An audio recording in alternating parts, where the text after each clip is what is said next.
శ్రీ గురుభ్యో నమః. వారం వర్జం మే 1, 2026 శుక్రవారం. శ్రీ పరాభవ నామ సంవత్సరం వైశాఖ మాసం ఉత్తరాయణం వసంత ఋతువు శుక్లపక్షం కృత్తికా కార్తె పౌర్ణమి రాత్రి 10:54 వరకు. నక్షత్రం స్వాతి తెల్లవారి 4:35 వరకు. వర్జం ఉదయం 8:26 నుండి ఉదయం 10:11 వరకు. దుర్ముహూర్తం ఉదయం 8:15 నుండి ఉదయం 9:06 వరకు. మరలా మధ్యాహ్నం 12:30 నుండి మధ్యాహ్నం 1:21 వరకు. శుభ సమయం ఉదయం 7:30 నుండి 8 గంటల వరకు. రాహుకాలం ఉదయం 10:30 నుండి 12 గంటల వరకు.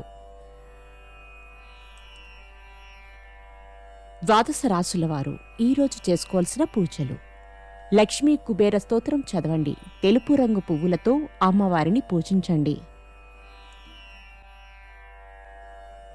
ద్వాదశ రాశులు. మేషరాశి. చిట్టిపొట్టి వివాదాలు ఈరోజు చోటు చేసుకున్నప్పటికీ మీపై అవి పెద్దగా ప్రభావం చూపవు. బంధువుల కలయిక. వృషభ రాశి. సన్నిహితుల నుండి విలువైన సమాచారం అందుకుంటారు. ఆస్తి వివాదాలు తీరి లబ్ధి పొందుతారు. మిథున రాశి. వద్దు అనుకున్న పలు అవకాశాలు దగ్గరకు రానున్నాయి. వ్యాపారాలు అభివృద్ధి చెందుతాయి. కర్కాటక రాశి. నిర్మాతలకు, ఎగ్జిబ్యూటర్లకు, డిస్ట్రిబ్యూటర్లకు అనుకూల ఫలితాలే గోచరిస్తున్నాయి. ఆరోగ్యం పట్ల శ్రద్ధ అవసరం. సింహరాశి. మీ చేతికి అందవలసిన ధనంలో 3 వంతులు చేతికందుతుంది. మీ అంచనాలు దాదాపుగా నిజమవుతాయి. కన్యారాశి. విదేశీయాన యత్నాలు, దూర ప్రాంత ప్రయాణాలు కలిసి వస్తాయి. వస్తు భద్రత పట్ల జాగ్రత్త వహించండి. వస్త్రలాభం. తులారాశి. చాలా విషయాలలో ఒంటరి పోరాటం చేయవలసి వస్తుంది.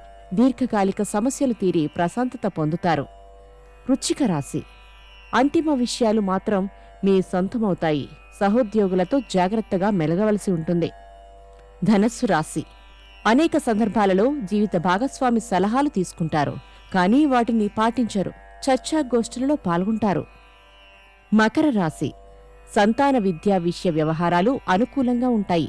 వృత్తిపరంగా సాధారణంగా ఉంటుంది. వ్యాపారాలు లాభిస్తాయి. కుంభరాశి. ముందు చూపుతో అనేక కార్యక్రమాలను ఏకకాలంలో ప్రారంభిస్తారు. ఆరోగ్యపరంగా జాగ్రత్తలు అవసరం. మీనరాశి. సమాజంలో పలుకుబడి కలిగిన వ్యక్తుల అండదండలు సాధించుకోవడానికి ఎంతో కృషి చేస్తారు. వాహన సౌఖ్యం. నమస్కారం.